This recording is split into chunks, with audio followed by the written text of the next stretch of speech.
فيديو سريع قبل بداية الكلاسيكو. وأخيرا بعد طول انتظار سنشهد كلاسيكو نهائي كأس السوبر الإسباني بين ريال مدريد وبرشلونة. راح تكون مباراة ممتعة ومجنونة. راح نشهد سهرة رائعة.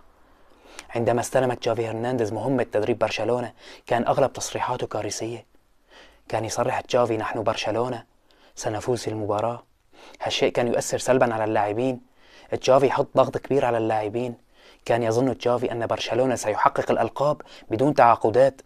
اليوم برشلونة تعاقد مع لاعبين ذو قيمة عالية كأمثال رافينيا السريع وليفاندوسكي.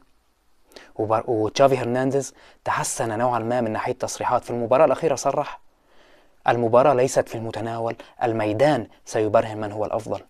كارلو أنشيلوتي مدرب محنك وخبير ويبحث عن اللقب 100 لريال مدريد. خط هجوم برشلونة ناري. عندك ليفاندوسكي قادر أن ينهي أي هجمة. رافينيا سريع وموهوب قادر أن يخترق الدفاعات. عثمان ديمبélé إذا كان بيومه فعلى ريال مدريد السلام. إنسو فاتي بتوقع راح ينزل كبديل وراح يلعب دور هام في هالمباراة. راح يعمل مهارة فردية رائعة إنسو. ريال مدريد خط هجوم كمان رائع، لكن بنزيما بعد الإصابة يعود لمستواه مباراة تلو الأخرى. فينيسيوس جمهور ريال مدريد مستاء من فينيسيوس.